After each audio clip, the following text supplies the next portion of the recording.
So the other thing I want to share with you here is always, I believe, that small is beautiful.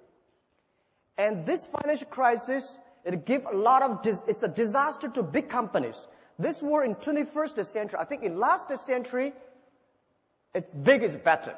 You have a big, factory, big amount, and, everything's big, is good. This century, in the 21st century, I always believe small is beautiful because it's not how fast your machine is. It's not how many equipments you have. It is how quickly you can change yourself to meet the market. Because the information time, internet, technology make a difference. So the world IT in the last century is designed for manufacture. And this century, IT is designed to help the consumers.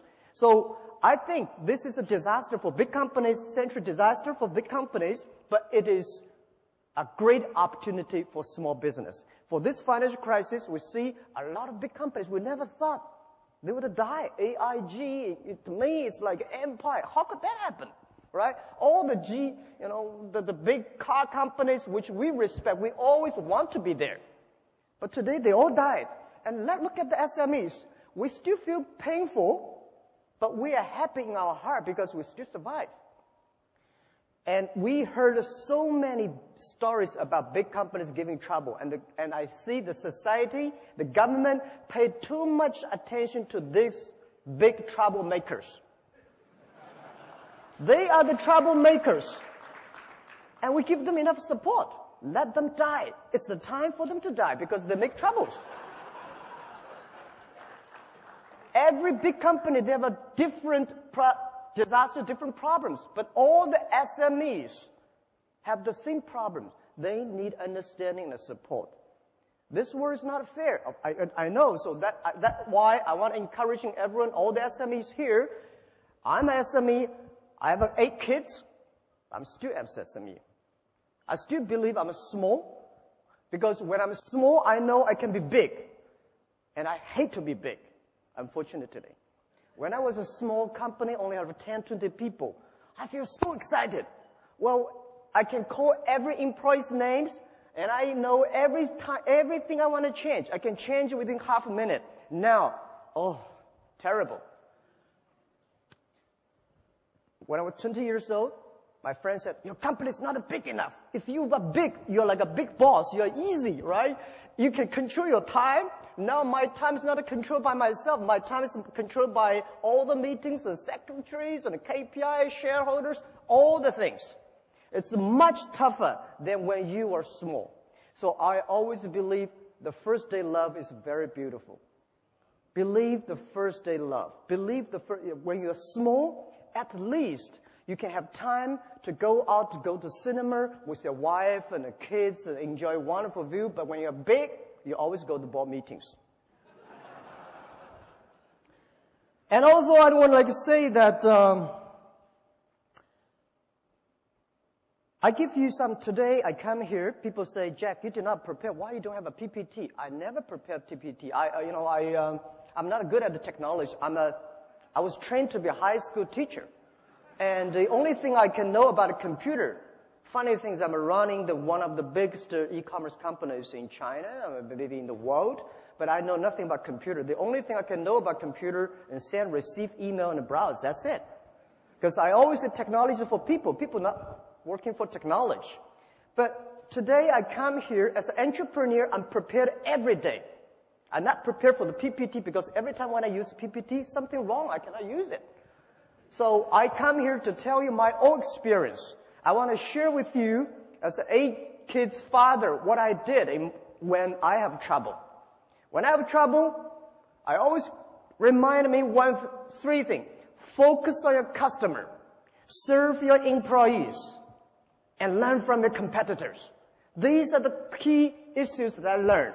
Focus on customer. Everybody today talking about shareholder number 1. I hate that. I think it's always customer number 1. It's the customer give you the money. It's the customer give you the innovations. It's the customer that make you happy. Because Year 1999 and year 2000, when internet bubble burst, we cannot get any money, we do not have revenues, we have nothing, but every day what I encouraged me go on was a letter of thanks and emails from my customers. Say, Jack, Alibaba, keep on, because you helped us. Someday we will help you. That's the dream I had. So today, when you believe shareholder number one, you only think about making numbers. You only think about revenues. You only think about how can make your stock market go up. And I let you know, no shareholders can be trusted. I tell you the truth. Well, our shares stock price, 2 years ago we listed at 13.5 Hong Kong dollars. Before that listing day, a lot of shareholders come and say, Jack, we're long-term shareholders. Please give us more shares. We'll keep it.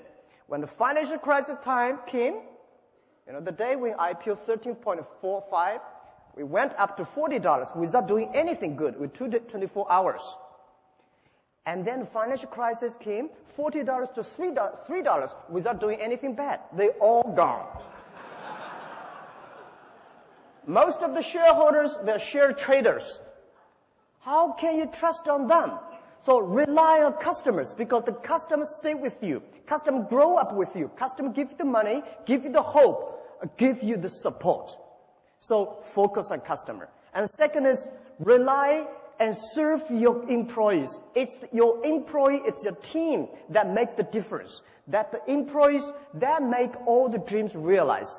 If we say, well, we have so many problems, and big companies have a problem in getting the innovations, how to make things happen.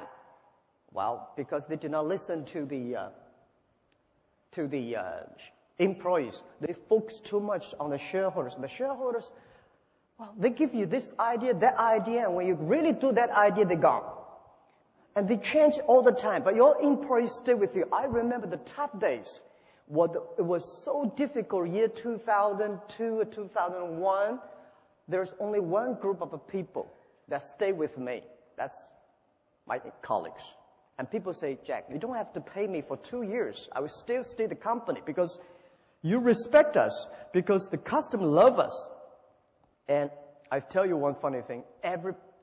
Only when you believe your employees are talents, they are talented people. If you don't believe them, they will never be. My mistake I made when I was year 2000, we raised $5 million US.